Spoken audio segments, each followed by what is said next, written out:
புன்னகை அருமருந்து நமக்குள் எந்த அளவு என்று இதுவரையும் நீங்கள் அளந்தது உண்டா என் உறவுகளே?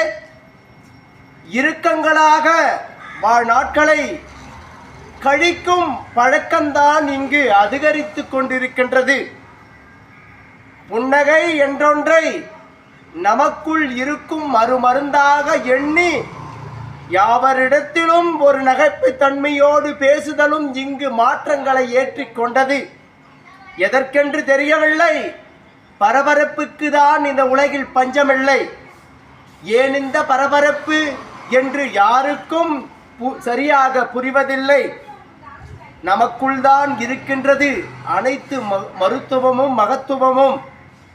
ஒரு நாட்களை கழிக்க நாம் படும் பாடையே எண்ணி எண்ணி எதிர்வரும் நாட்களையும் நாம் புன்னகைக்க மறந்து விடுகிறோம் என் உறவுகளே.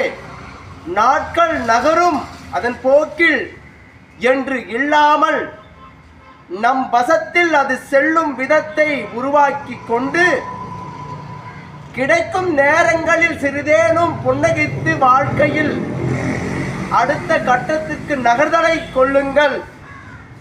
உங்கள் உள்ளம் மகிழ்வலையை சந்திக்க நேரிடும் அனுதினமும் என்றால் எதிலும் நீங்கள் வென்று காட்டலாம் என் உறவுகளே.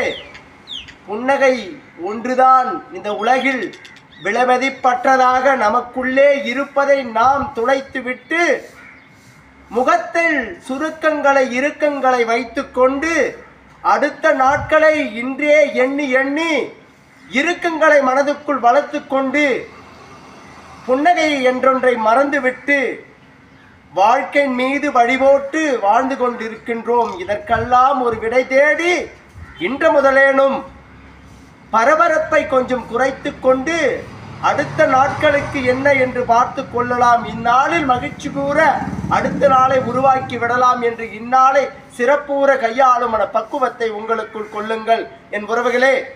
வாழ்க்கை அழகானது.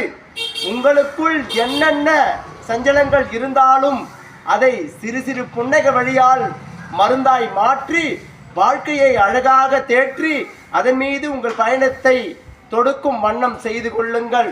வாழ்க்கை அழகாகும்.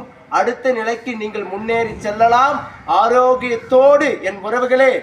நல் உடலில் ஆரோக்கியம் பலப்படும் என்றால் நல்ல பதார்த்தங்கள் வேண்டும். வாழ்க்கை பலப்படும் என்றால் நல்ல யதார்த்தங்களை கையாளும் மன பக்குவங்கள் வேண்டும். இவைகள்தான் வாழ்வின் நெறிமுறைகள். புன்னகையோடு வாழ பழகுங்கள். அழகான